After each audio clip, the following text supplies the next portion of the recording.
추석 명절 잘들 보내셨습니까? 한번 옆에 분들하고 추석 잘 세셨습니까? 한번 인사들 나누시죠. 잘 보내셨습니까? 네.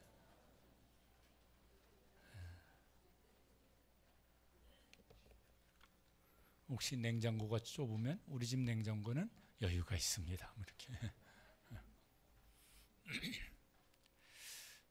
만나서 좋으신 분들이 대부분이실 거예요. 오랜만에 만나서 감사한 일이죠. 스트레스 잔뜩 받고 오신 분도 계실 거예요. 다음에는 가나 봐라.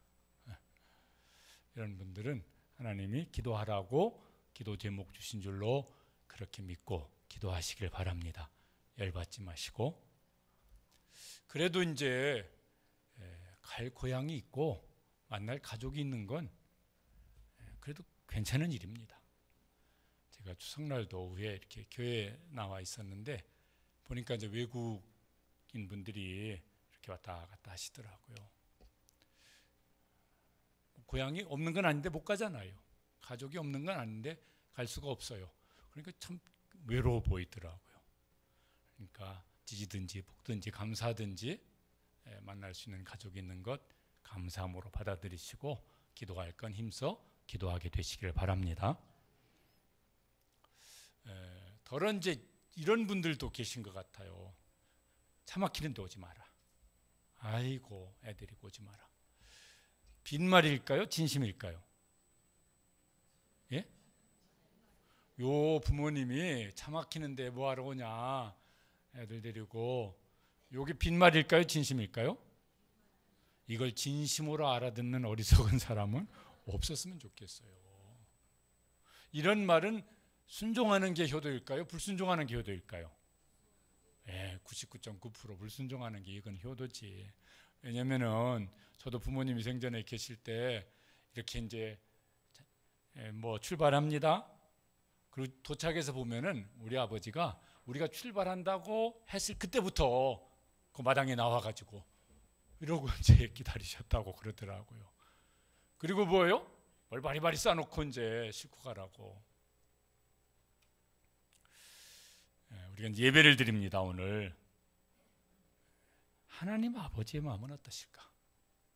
우리는 어떤 마음으로 예배를 드리시며 예배를 받으시려고 기다리시는 하나님 아버지의 마음은 어떠실까? 이런 걸 한번 좀 생각을 해보시면 좋을 것 같습니다. 예배는 하나님과의 만남이다 이런 말들을 많이 씁니다. 참 좋은 표현 같아요. 그런데 하나님과 만나는 것이 이게 다 똑같이 만나냐면은 그렇지는 않습니다. 구약에는 성전, 그전에는 성막이죠. 여기 나아가서 하나님을 만납니다. 이게 스크린이 흐려가지고 잘 안 보입니다. 이거 이제 한번 바꿔야 되겠는데 저 이렇게 울타리가 있어요.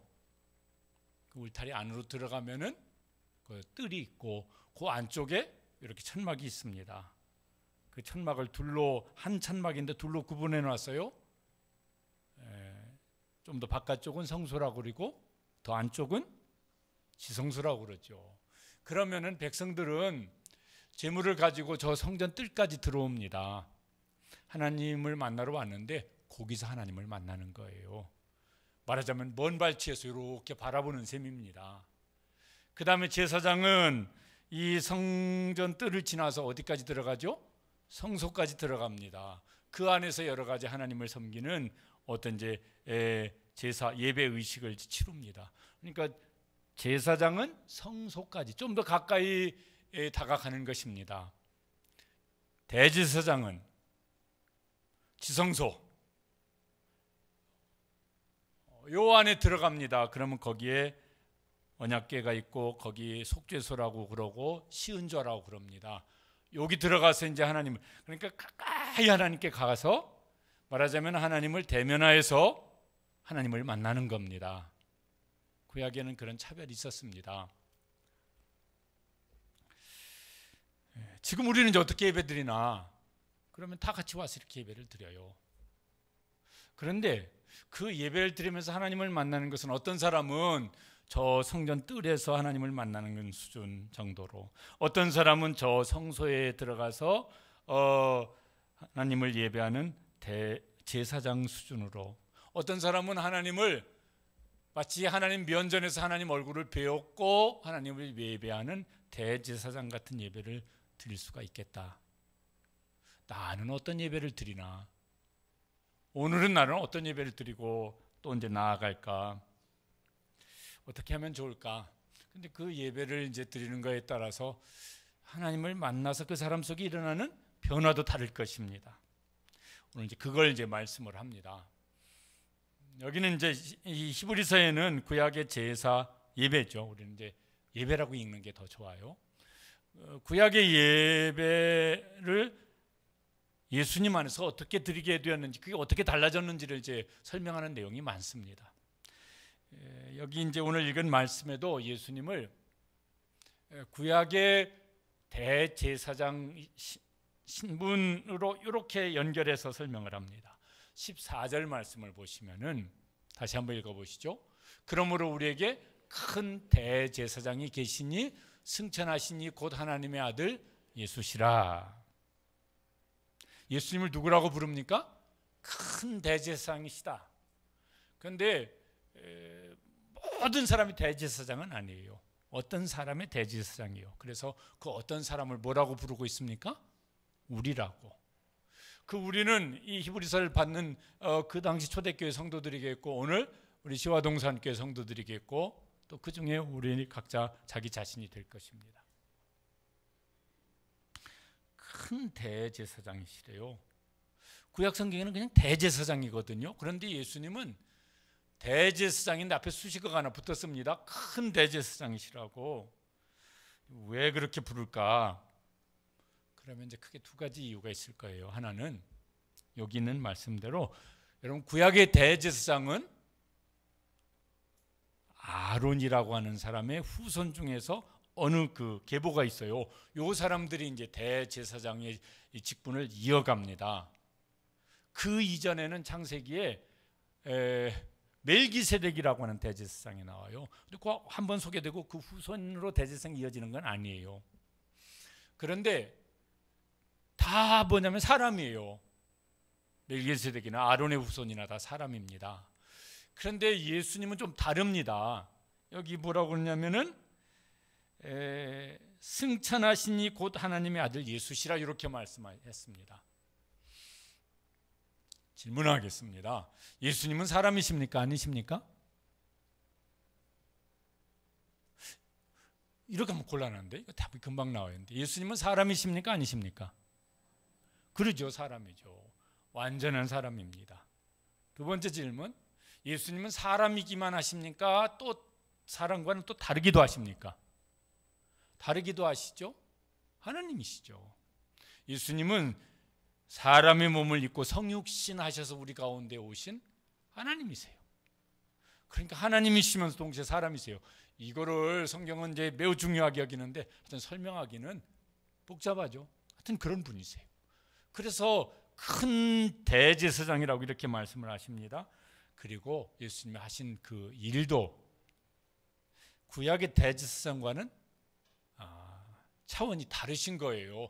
그런 점에서도 이제 큰 대제사장이라고 말씀을 하십니다. 구약에는 대제사장이 저 지성소로 들어갑니다.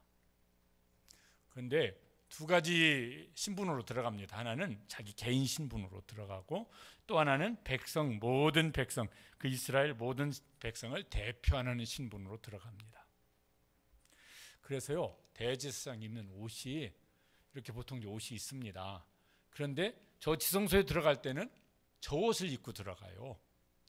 저게 이제 출애굽기에 나와 있는 것을 저렇게 이제 형상화한 것이에요.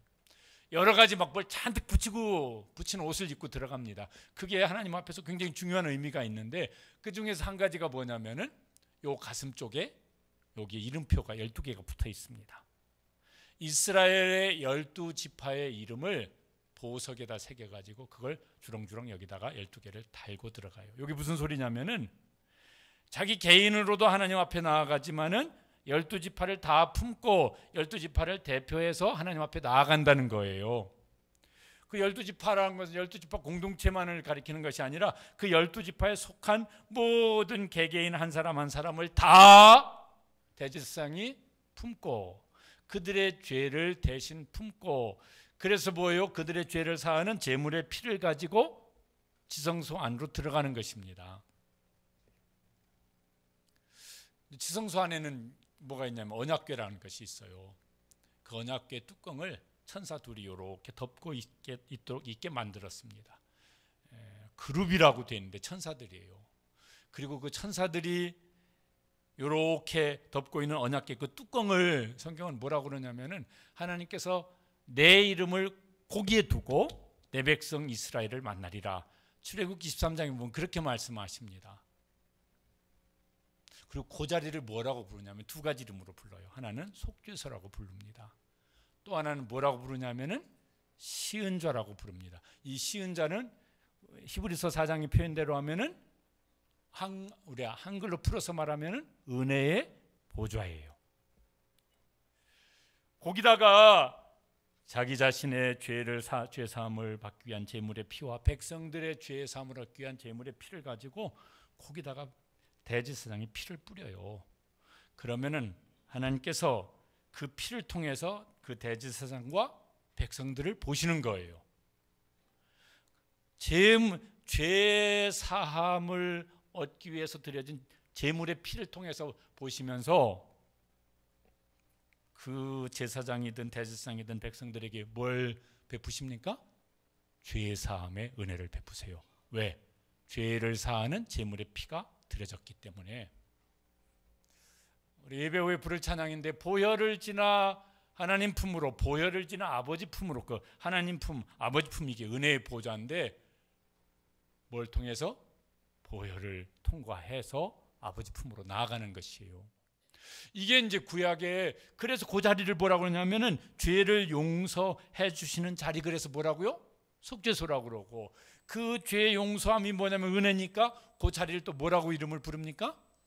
시은좌, 은혜의 자리, 은혜의 보좌라고 부르는 것입니다. 신약에는 더 이상 이제 대제사장이 그런 일을 하지 아니하시고 큰 대제사장이신 예수님이 오셔서, 예수님은 죄가 없으신 분이니까 자신의 죄를 위해서 제물을 드리는 게 아니라 우리의 죄를 대신 짊어지시고 하나님 앞에 나아가요. 그래서 예수님이 십자가 달리실 때 다 벌거 벗겨놓고 못 박았기 때문에 예수님이 대제사장의 예복을 입으신 건 아니지만은 예수님 마음속에는 뭐예요? 이름표가 다 담겨 있는 거예요. 누구의 이름표가 그 속에 있겠습니까? 여러분의 이름표가 있고 제 이름표가 있는 것입니다. 대제사장이 그렇게 하나님 앞에 나아갔던 것처럼 큰 대제사장인 예수님이 십자가에 달리실 때 우리의 죄를 대신 짊어지시고 죄인이 되셔서 저 십자가 제단으로 나아가셨습니다. 그래서 이제 우리의 죄를 속하기 위해서 대속 죄물로 죽으셨어요. 그리고 그 피로 우리의 죄를 다 씻어 주신 것입니다. 그래서 십자가는 속죄소이기도 하고 시은좌가 되기도 하는 것입니다. 예수님이 십자가 달리실 때 거기 무슨 이렇게 보이게는 안 했지만은 구약의 대제사장처럼 우리의 이름표를 달고 죽으신 거예요. 그래서 예수님이 대신 우리 죄의 죽음을 죽으신 것입니다. 예수님이 부활하실 때는 예수님은 죽으시고 부활하셨는데 우리의 이름표를 달고 부활하셨을 것 같습니까? 아닐 것 같습니까? 우리 이름표를 달고 부활하신 거예요. 그래서 예수님 믿는 사람에게 뭘 주십니까? 부활 생명을 이미 주셨고, 그리고 그 부활 생명으로 주님 다시 오시면 영원히 살게 될 줄로 믿습니다. 예수님은 부활하시고 승천하셨습니다. 여기 승천하시니 곧 하나님의 아들 예수시라 그랬는데, 예수님이 승천하실 때는 우리의 이름표를 달고 승천하셨을까요? 홀로 승천하셨을까요? 에베소서 2장 5절 6절에 보면 이렇게 되어 있습니다. 있는 대로, 족 있는 대로 한번 읽어보시죠. 우리를 그리스도와 함께 살리셨고 그리스도 예수 안에서 함께 하늘에 앉히시니. 우리 예수님이 부활하실 때 우리와 함께 부활하셨대요. 그래서 예수님이 우리를 대신해서 죽으셨을 뿐만 아니라 우리를 대신해서 어떻게 하신 거예요? 부활하신 거예요. 그리고 그리스도 예수 안에서 함께 하늘에 앉히시니 예수님과 함께 하나님이 보좌에 앉아 계시고 보좌 우편에 예수님이 앉아 계신데 거기에 함께 우리를 앉혀주신다고. 그러니까요, 우리를 대신해 죽으시고 부활하셨을 뿐만 아니라 우리에게 우리 이름표 달고 그 자리에 앉으셔서 우리가 죽고 하나님 앞에 나아갈 때는 어디 앉게 하신다고요? 그리스도와 함께 하늘에 앉히우실 거라고.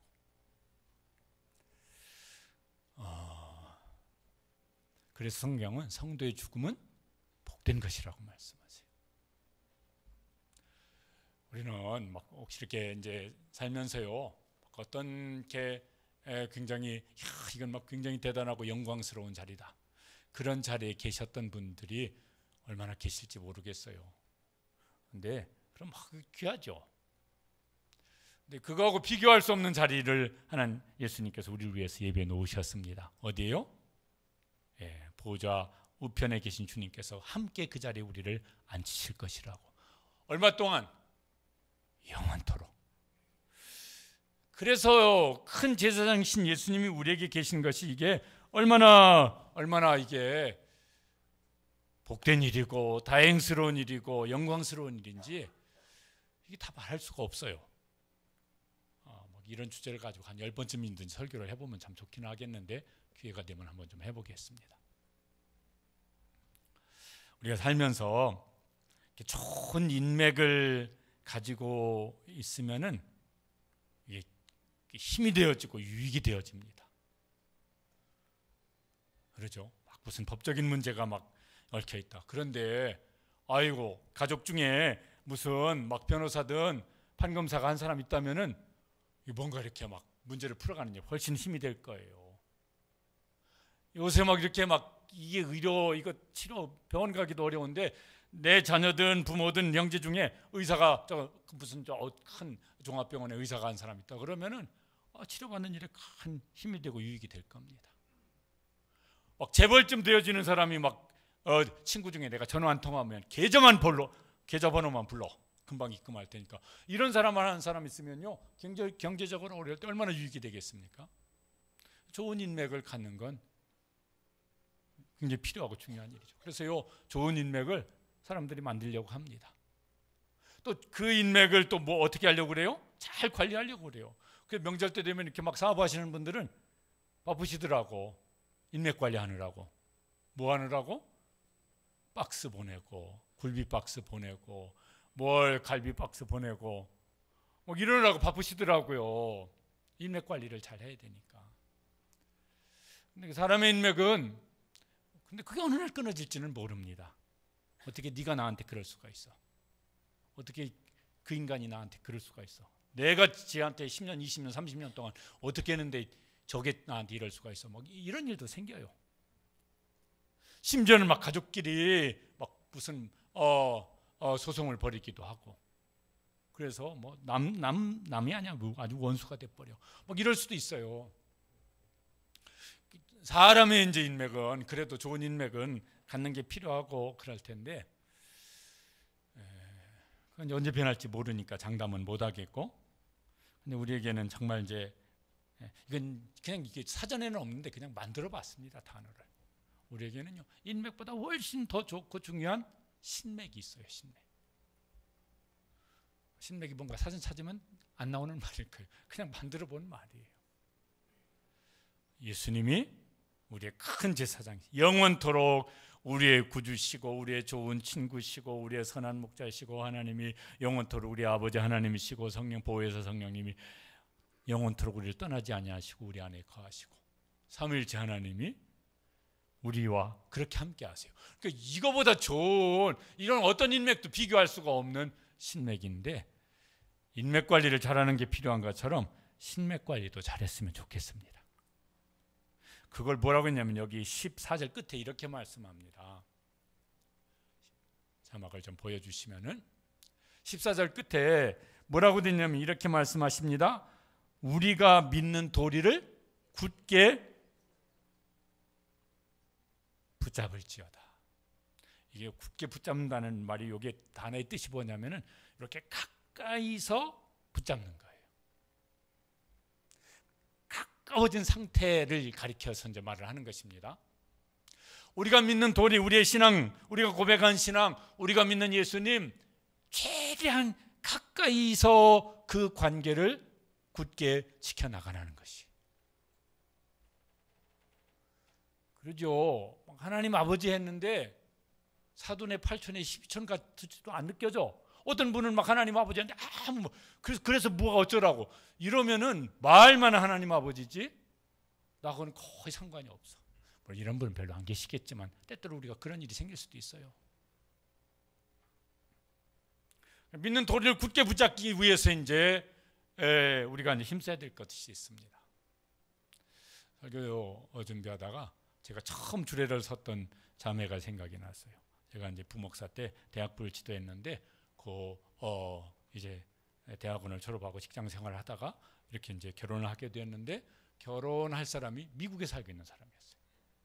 어떻게 소개를 받아가지고 둘이 이제 뭐 해서 결혼하면 이제 미국으로 살게 되었는데 결혼식 날 이제 뭐 이렇게 신부 부모님한테도 아이고 서운하시겠습니다. 따님이 이제 저 멀리 미국 가 살게 되셨으니까 서운하시겠습니다. 그런데 그 아버지가 하셨던 말씀이 생각나더라고요. 속이 다 시원합니다. 그래서 의아스럽잖아요. 막 신부 아버지는 보통 막 울고 막 미국까지 이제 가 살게 될 건데, 뭔 말씀이시냐고 그랬더니, 아이고 있잖아요. 그 딸 부를 때 막 이렇게 별로 마음에 안 들 때 부르는 막 그 이름 있잖아요. 이놈의 막 이게 하필이면 미국에 있는 놈을 만나가지고 전화요금이 지가 한 달 받는 월급의 2배도 더 나왔다고. 몇 개월 동안 미국을 뭐 금방 왔다 갔다 할 수는 없잖아요. 그러니까 전화질을 한 거야, 아버지 입장에서 보면은. 그런데 이놈의 전화질을 하루에 1시간, 2시간씩 하는데 그 옛날 한 30몇 년 전에 전화요금이 얼마나 비쌌어요. 지가 받는 월급으로 전화요금도 못 내고 있네, 이게 딸내미가. 그러니까 아버지가 보태줘서 이제 전화요금도 내야 되니까 아이고 더 속이 시원합니다. 그 자매가 인맥 관리를 잘한 거예요. 자기 월급의 2배도 더 드리는 돈을 들여가지고 인맥 관리를 했기 때문에 결혼을 해가지고 미국 가서 산 거죠. 얼굴도 못 보고 전화도 안 했으면 어떻게 됐겠어요? 그냥 그러다가 말았을 수 있을 거예요.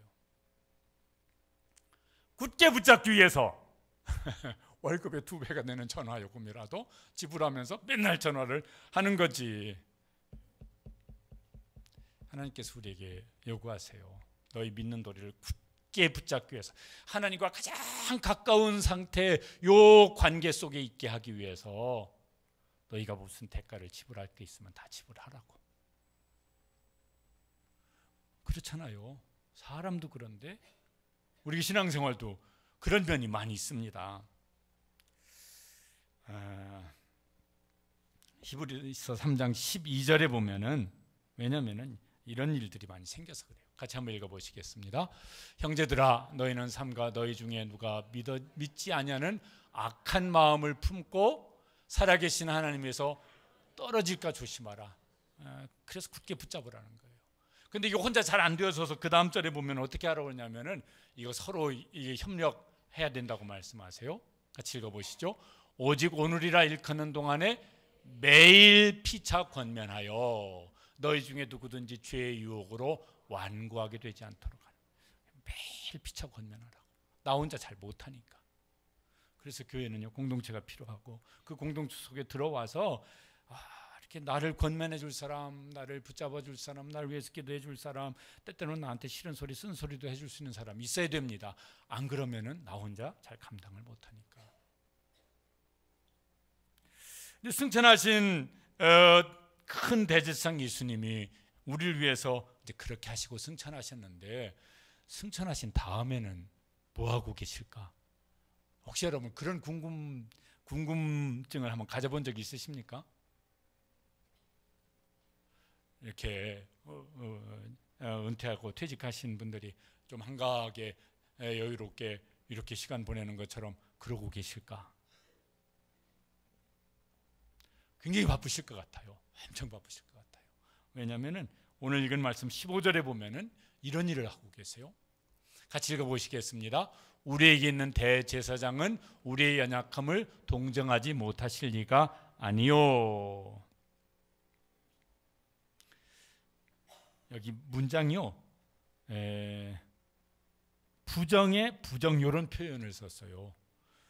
혹시 이렇게 학교 다닐 때 국어 시간에 공부한 게 생각나면 부정의 부정은 언제 하는 거죠? 긍정인데 어떤 긍정을 표현할 때 부정의 부정을 씁니까? 강한 긍정을 말을 할 때 부정의 부정을 써요. 물론 이런 걸 기억하는 사람은 쓸데없이 기억력이 좋을 수도 있지만, 그런데 여러분 성경을 읽을 때 국어 실력이 동원돼야 될 때가 꽤 있습니다.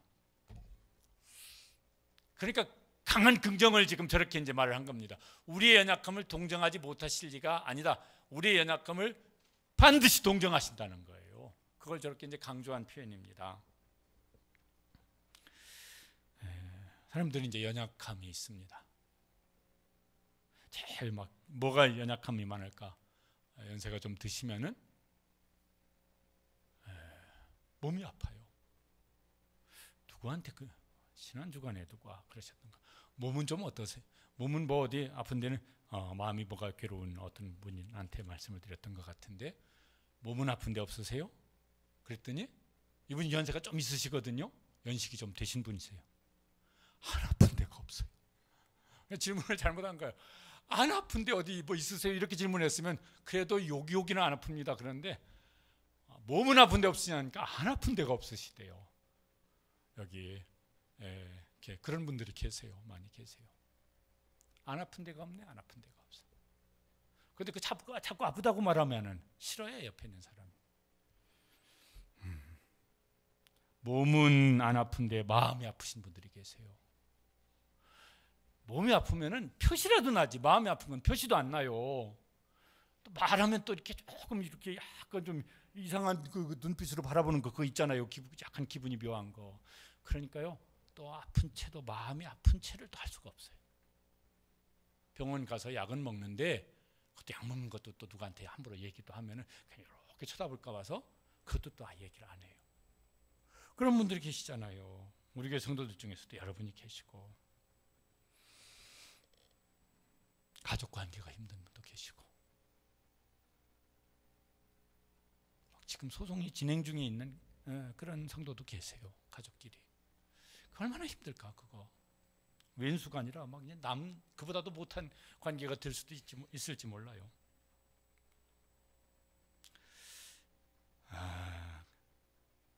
그런데 이제 그 연약함을 잘 드러내기가 어렵습니다.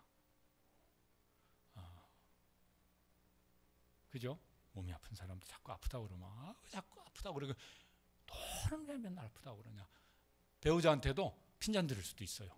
그러니까 운동 좀 하라고 했잖아. 작작 좀 먹으라고 했잖아. 막 이런 소리 들으면은 다시는 말하지 말아야지. 그냥 혼자 끙끙대고 아픈 게 낫지. 뭐 이럴 수도 있을 거예요. 그죠?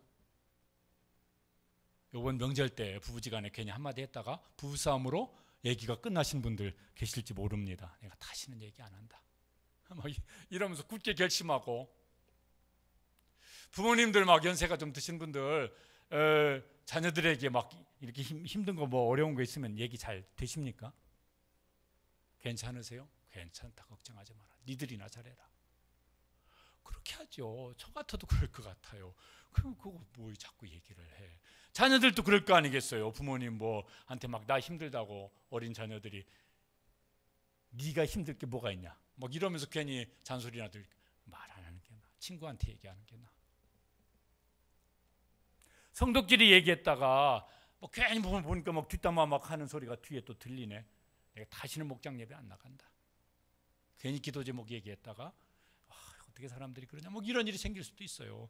이게 참 조심스러워. 이게 쉽지가 않아요. 물론 그걸 드러내서 그걸 그대로 이렇게 공감하고 받아줄 수 있는 사람이 있으면 너무 좋겠고, 누군가에게 그렇게 말하면은 여러분은 그걸 좀 공감해서 이렇게 좀 받아줄 수 있는 이런 분들이 되어주시면 좋겠습니다.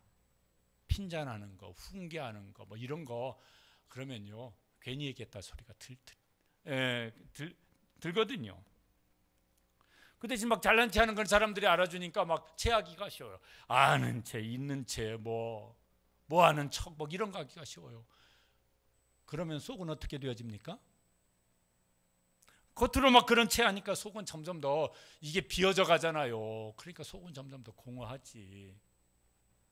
그렇게 막 체하고 뭐 하는 체하고 뭐 하는 척하고 하려면요 속은 점점 더 공허해져요. 행복하지가 않아요. 그러니까 이게 참 이제 숙제인데, 이거 풀기 어려운 숙제인데, 그런데 그때 이제 너무 낙심하지 마시고 예수님께 나올 수 있게 되시기를 바랍니다. 기도의 자리든 찬양의 자리든 예배의 자리든 성경 읽고 묵상하는 자리든, 왜냐하면 예수님은 우리의 연약함을 어떻게 하신다고요? 동정해 주신다고. 이 동정이란 말이 이렇게 좀 이렇게 의미 전달이 좀 이렇게 좀 부족한 것 같아요, 제 생각에는. 저게 원래 이제 신약성 헬라어로는 숨마테오 이런 말인데, 예전 개역 성경에는 요 동정을 뭐라고 번역했느냐면은 체휼이라고 번역했어요. 저는 저게 더 의미 전달이, 제가 잘 안 쓰는 말이지만은 의미는 더 정확히 전달되는 말인 것 같아요. 체휼이란 말이 뭡니까? 내가 몸으로 겪어봐서 그 사람의 입장을 지금 내가 느끼는 거예요. 내가 그 사람처럼 겪어봤어. 내가 배고파 봤어. 내가 아파 봤어. 그래서 배고픈 사람이 느끼는 심정을 내가 느끼는 거, 아픈 사람이 지금 느끼는 그 아픔을 내가 느끼는 거, 요게 뭐냐면 체휼이란 말이에요. 내가 몸으로 겪어봐서 그 사람이 느끼는 걸 내가 느끼는 거야. 예수님은 우리의 연약함을 어떻게 하신다고요? 치유하신다고. 그래서요, 내가 느끼는 것처럼 느껴주세요. 내가 힘들어하는 것처럼 힘들어해 주시고, 그 대신 무시하지 않으시고 용납해 주시고 위로해 주시고.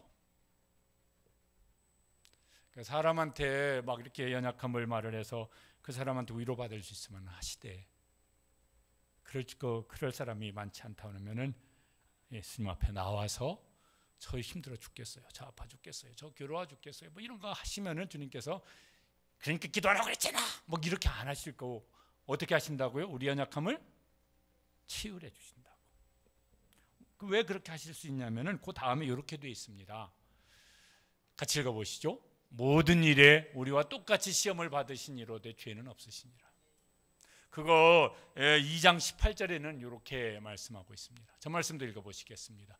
그가 시험을 받아 고난을 당하셨은즉 시험 받는 자들을 능히 도우실 수 있느니라. 예수님이 낮아지시기로 하면 하나님이 사람이 되시는 데까지 낮아지셨어요.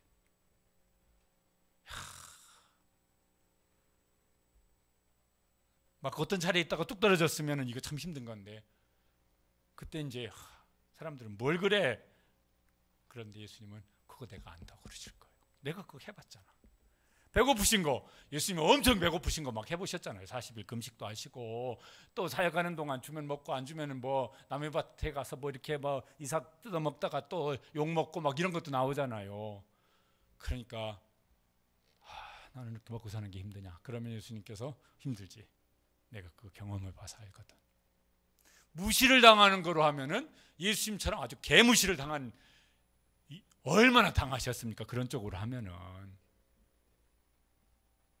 배신을 당했어요. 가룟 유다가 예수님 돈 받고 팔아먹었잖아요. 베드로는 막 그렇게 큰 소리 떵떵 치다가 막 예수님 맹세하고 저주하면서 부인했잖아요. 그걸 겪고 어떻게 인간이 네가 나한테 그럴 수가 있느냐. 그럴 때 누구한테 얘기해봐야 뭐 별로 도움이 안 되는데, 예수님은 그렇지 내가 그거 당해봐서 아는데. 그리고 치유해 주신다고. 나의 하나님 어찌하여 나를 버리셨나이까. 십자가에서 그러셨잖아요. 버림당하는, 그것도 아버지 하나님께로부터 버림당하는, 이거 어떻게 우리가 설명할 수 없는 그 괴로움 내가 겪어봐서 안다. 고통으로 말하면 십자가의 그 고통을 다른 어떤 고통과 비교하기가 어려울 겁니다. 너무 고통스러우냐? 내가 그거 겪어봤다. 그러면서 우리를 뭐 그까지 그거 가지고 뭘 그러나 이러지 않으시고, 대체로 막 뭔가 막 고생을 심하게 하든지 어려움을 많이 겪어본 분들은 나 때는 말이야, 이거 젊은 사람들 제일 싫어한다는 이 말 잘 써요. 나 때는 말이야. 그런 게 막 아버지들이 아들 군대 갔다 힘들다 그러면 내가 군대 생활할 때는 말이야, 저녁마다 빠따를 안 맞으면 잠이 안 왔어. 뭐 이런 소리 하면은 애들이 공감이 안 되잖아요. 그러니까 그런 소리 해봐야 하든 보탬이 안 되는 소리예요. 근데 예수님은 어떻게 하신다고요? 나 때는 말이야 이거 안 하시고 치유해 주신다고. 그러니까 내 앞으로 오라고.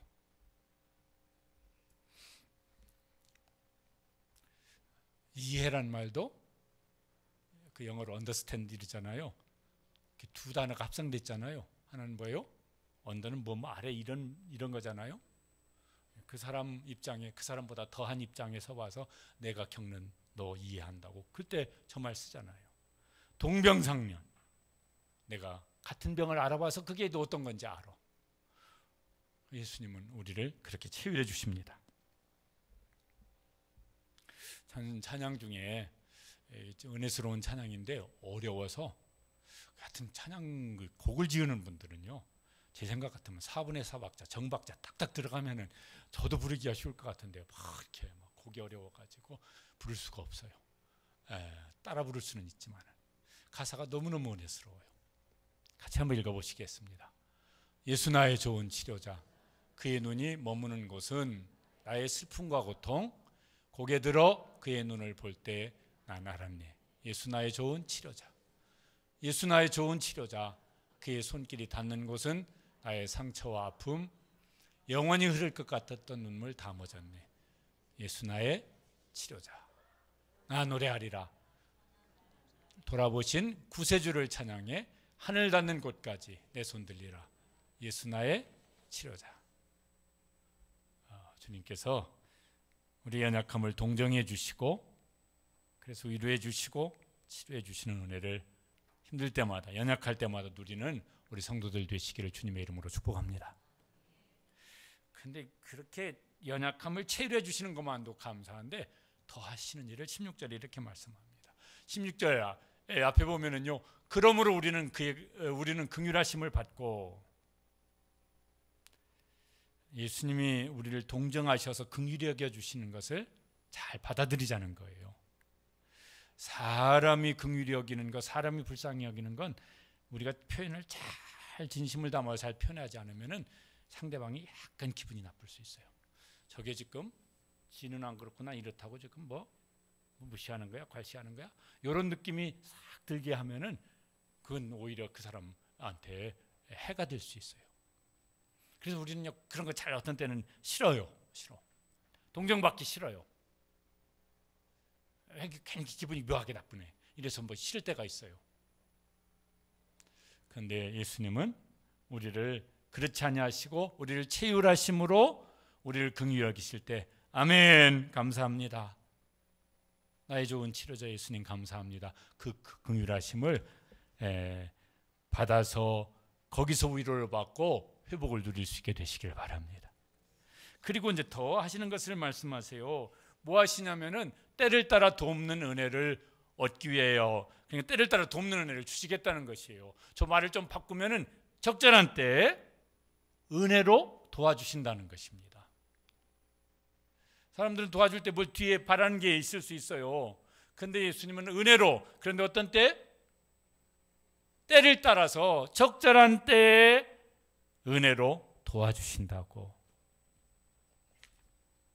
여기에도 우리가 약간의 이제 이렇게 혼란스러움이 생길 수 있습니다. 내가 원하는 때, 내가 원하는 것으로 도와주시면 좋겠는데 어떤 때는 왜 내가 원하는 때 내가 원하는 것으로 도와주시지 않으시지? 이러면서 막 의심이 생기든지 혹은 낙심이 되든지 혹은 막 무슨 뭐 원망하고 불평하는 마음이 생기든지 이럴 수도 있습니다.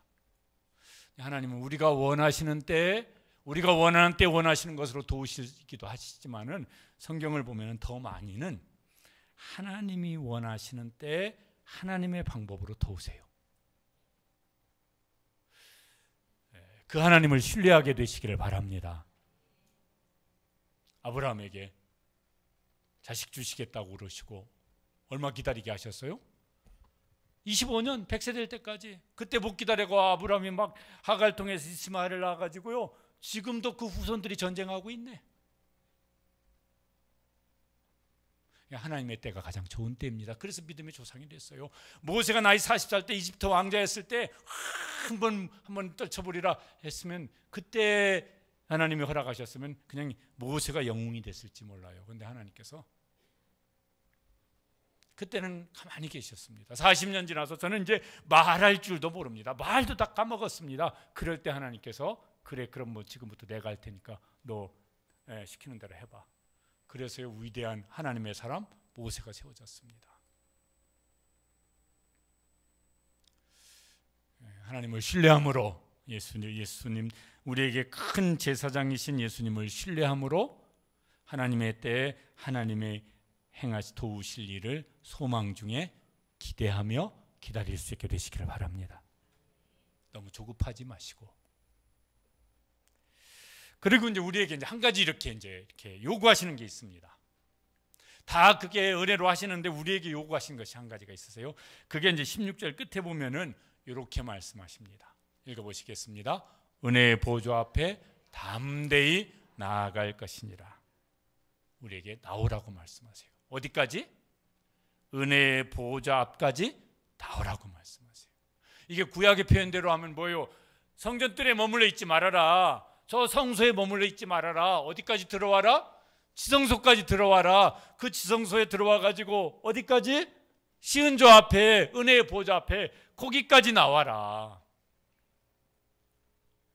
거기서 지금 기다리고 계신데 멀찌감치 서 있지 말고 가까이 나오라고 말씀하세요. 지금 이제 은혜의 보좌는 어떤 자리일까? 예배가 은혜의 보좌가 되죠. 개인적으로 기도하는 자리도 은혜의 보좌가 될 수 있습니다. 혼자 성경 읽고 묵상하고, 그게 또 은혜의 보좌가 될 수 있어요. 내가 성도로서 구별된 그런 삶으로 뭐 직장에서든지 일터에서 사업장에서 주님, 제가 구별된 성도로서 죽게 하듯이 제가 일을 하겠습니다. 막 그런 마무리를 하면 거기도 은혜의 보좌가 될 거예요. 그런데 막 일하면요, 일하고 바빠서 홀라당 까먹고 시간 보내기가 쉬우니까 그게 이제 예배의 자리든 기도의 자리든 여기가 이제 중요하죠. 그때 마치 하나님 얼굴을 뵙는 것처럼 하나님께서 내 귀에 대고 말씀하시는 것처럼 그렇게 들려지기까지를 간절히 사모하시면서 하나님과 만남 속으로 깊이 들어오라고. 아차 잘못하면 예배 드리면서도 막 이런저런 생각할 수도 있어요. 찬송 부르는 중에도 딴 생각을 하고 가사를 까먹었어. 어떻게 할까요? 제가 해봐서 알죠. 찬송 부르다가 2절을 부르는가 3절을 부르는데 4절로 넘어갔어요.